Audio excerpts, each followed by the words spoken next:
back at the TACP Roundup. This is Trent here with Ivan, the TACP historian, knows all things TACP for all of history. Is that accurate? I guess that would be accurate. I am I guess now about 7 months they pulled me in as the historian. So yeah, which means I've been around for a little while, so I know some stuff.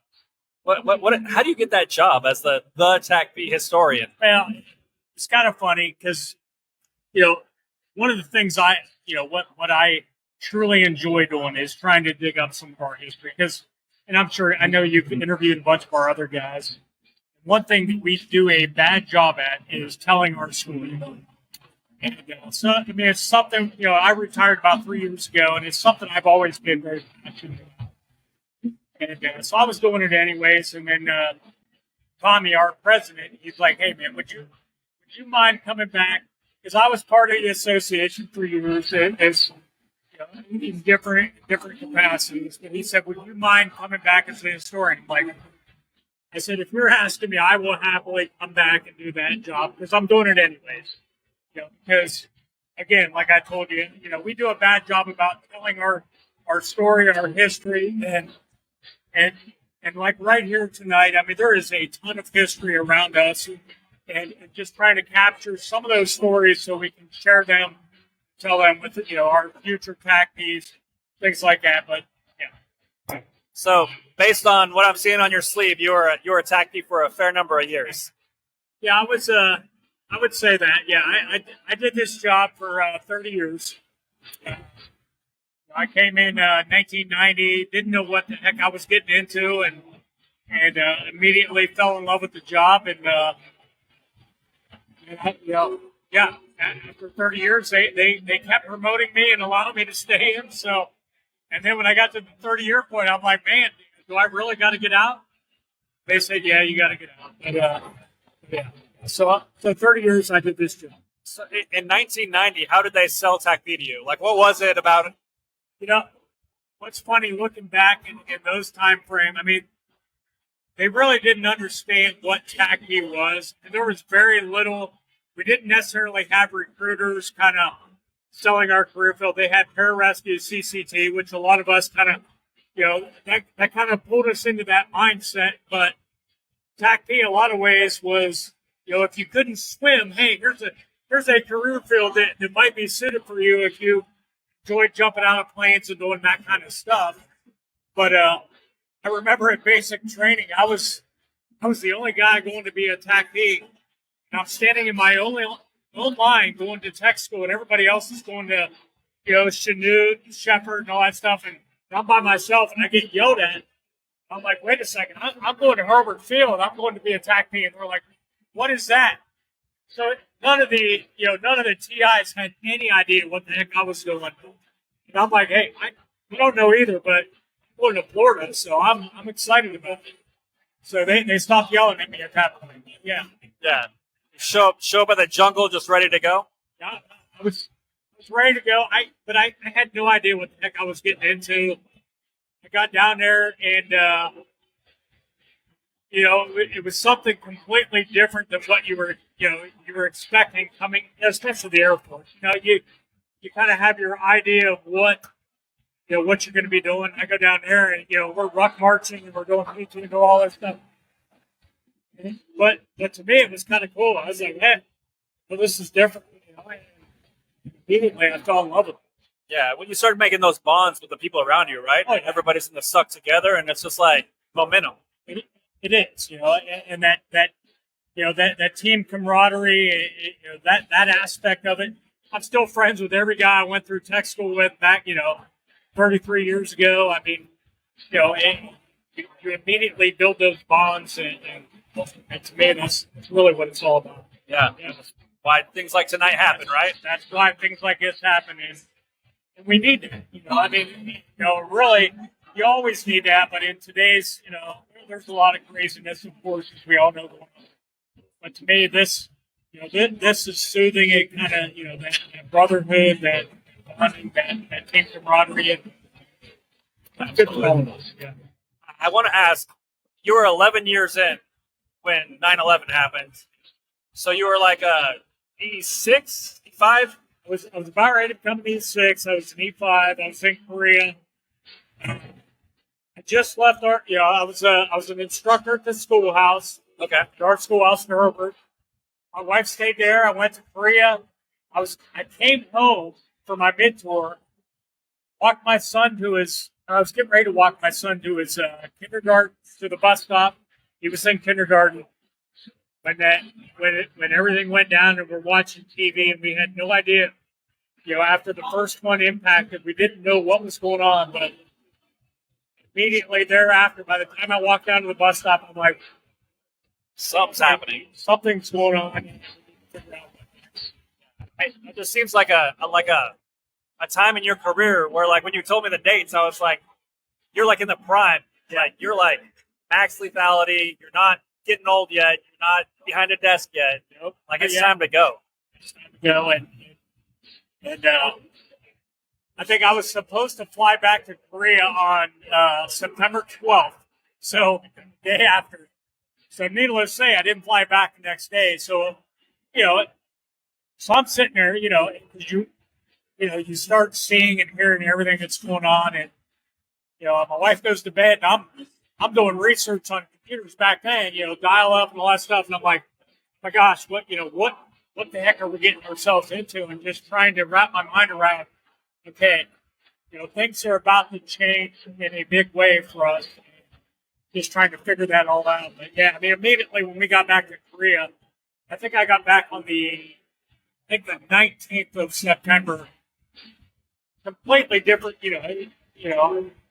Korea before that was a fun time, and we were doing our job, but we were having a good time. We go back to that time, and it was like complete different mindset. Yeah.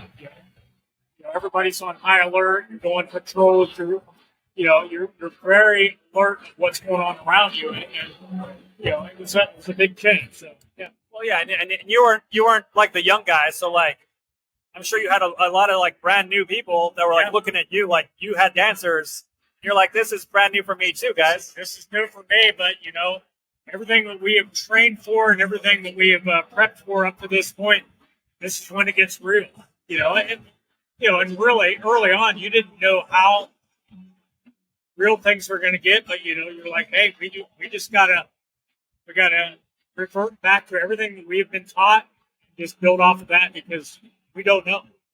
And then looking forward, it's like, back then you didn't that war was going to last as long as it did, and everything that we got ourselves into. But luckily we, in a lot of ways, we're prepping for that to that point, and the guys around me just blow my mind at how well they executed that mission. Even though, TACP community, and I'm sure you've heard it from a lot of the guys. I mean, we didn't always get the love that that we which is fun. In a lot of ways we kind of wore that as a badge of honor. It's like, hey, we're the redheaded stepchild, whatever there's a lot of names we call ourselves, but we didn't care. We're like, hey, the mission's a mission. We don't need the notoriety. We don't need to be, we're just going to execute. The Army needs us to do this. That's what we're going to do. Well, and looking back, I mean, it's with hindsight after 20 years of GWAT, right? Like, TACPs did it. Like all the ordnance and all the things that all the guys did. Like, y'all were set up to go, and you did it. So, like, you have to have like a certain sense of pride, like all the bad stuff that came along with it, right? That the association and the foundation deals with, but also like everything that you guys were ready for, like, got executed. Yeah, the guys, like I said, the guys really. Executed the mission flawlessly in a lot of ways. And staying in as long as I did. A lot of my Army buddies. I mean, you love to hear that because they're like, they'll sit there and they love telling you stories about, hey, I knew this JTAC, and here's what he did. He saved our butts in this, in this conflict or in this mission. And, to me, I wear that as a badge of honor because our guys, they were just, in a lot of ways, it's like, hey, we were doing our job. It's like when people thank you for being in the military, it's like, hey. But to them, it's like, hey, you guys doing your job saved our butts. And to me, that's a big deal because we took it seriously. did what we were asked. And a lot of guys came home because we did. Well, yeah, the first JTAC to ever save my life was a TACP. So, I have a lot of love for that aspect of it. I like to give PJs a hard time. So I'm like, none of y'all ever saved me. These guys calling in the airstrikes definitely took care of it. We both saved lives, just a little bit different. How about we go about doing it? Exactly. So with the transitions that are happening right now in the career field, like as a historian of the career field, like are you able to kind of help them move along in the process and realize that transitions are just normal? Yeah. Being in for 30 years, I've seen a lot of different transitions within the community about where we were going to go, and then things change. So talking to a bunch of my buddies that I've come up through the ranks with that are still in, it's kind of the same thing. It's like, hey, we change, unfortunately, is one of those things that we just got to embrace. But how do we as a community kind of build off that? It's there's always going to be change. The mission set, the mindset of what we're going to do down the road. But at the end of the day, okay, where do we fit in? How do we find our niche? Because to me, in a lot of ways, we are critical, but we got to sell that. Whether it be to the Army. I think in a lot of ways we have sold that to the Army, but we've got to continually evolve. And you probably heard this from other guys. Back in the day, we kind of wore it as a badge of honor. It's like, we're the Air Force guys on an Army post. We can kind of get away with stuff, which was good in a lot of ways. But as I came up through the ranks, I realized in a lot of ways that was kind of one of those things that kind of hurt us in a lot of ways, because you're still wearing that Air Force patch, and if they don't really know truly what you do and what you bring to the fight, they don't know how to support you. And if you always kind of hide in that middle between the Army and the Air Force, the Army doesn't know necessarily how to best support you. Yeah. And the Air Force, same thing. And it's like, so I think finally over the last, maybe, 7, 8, 9, 10 years, we've realized that we have got to do a better job of kind of selling that. We start putting people in different positions within the Pentagon to kind of be that person that's explaining to some of those key folks that, hey, here's what TACPs bring to the fight. Here's what we can do, going forward. And so I'm hoping at this point in time, in our, where our community's at, we can continually build off that, because it does. It kind of worries me where things have gotten with the community, but I know we got a lot of great guys that are in positions that are fighting for us. So we'll see. Well, and you're always going to need motivated, never quit problem solvers to do anything. So the people are not going to go away. We just got to find a way to point them in the right direction, right? You're always gonna have the people that want to do the right thing. That are motivated. It's just you need people to kind of vector them in the right direction and get them there, because that's what always. I was at our schoolhouse twice. It was great to see the motivated people that we brought in. Of course you had the ones who, but you did. It's me. It made me proud. And just being a small part of that, for 30 years, and now, being able to kind of help tell that story and build off of what we have done up to this point and how we do that. Yeah, absolutely. If someone was curious about TACP history, do you have it on a website or anywhere where they could read it? Sorry, was that rude? No. I mean, that is something we have got to get better at. We have a couple different areas. I got a Facebook page that I've kind of put together when I was still active, so probably about 7 years ago.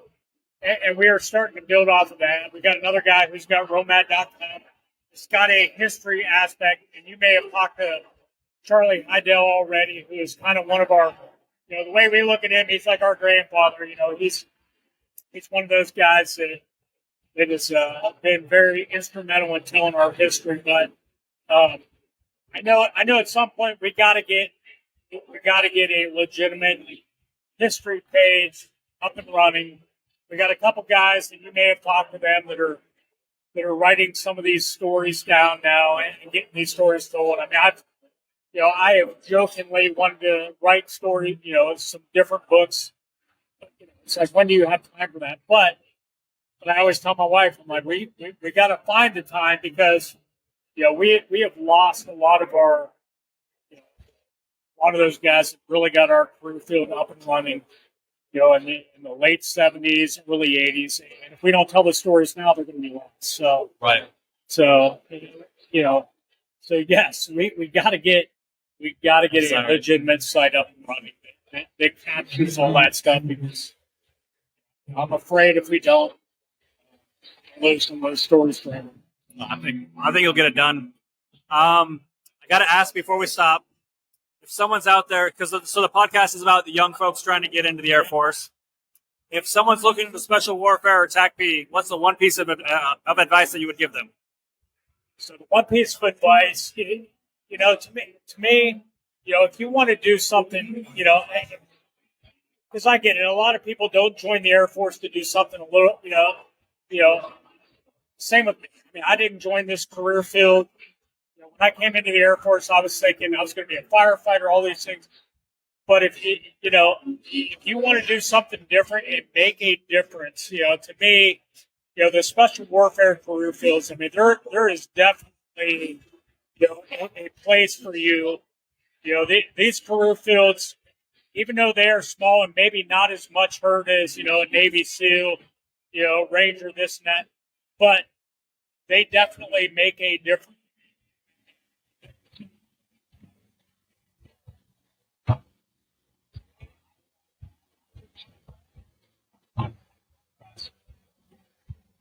Like, what would you change if you had the option?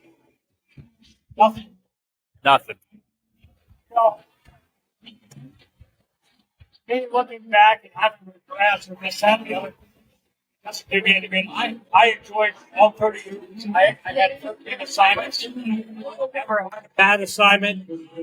I looked at every opportunity as a way to grow, and to me, there is nothing I would change. I know it sounds like a cliche, or I'm not a recruiter, so I don't, I'm not trying to sign somebody up, but I loved every bit of it, and I wouldn't change anything, because where I'm at now, love where I'm at. I've been married for almost 33 years. I mean, she's been with me the whole time, and I think she enjoys. She probably misses the military more than I do. I mean, she loved the TACPs. I think a lot of the old guys are like, they like seeing me. I think they love seeing her. That's right. She was as much a part of it as me. And, I wouldn't change anything. I think, it was a great career for me. Where I am right now, I love it. Here we are. Well, Ivan, I appreciate the time. Thank you. Have a good night. Thanks, folks.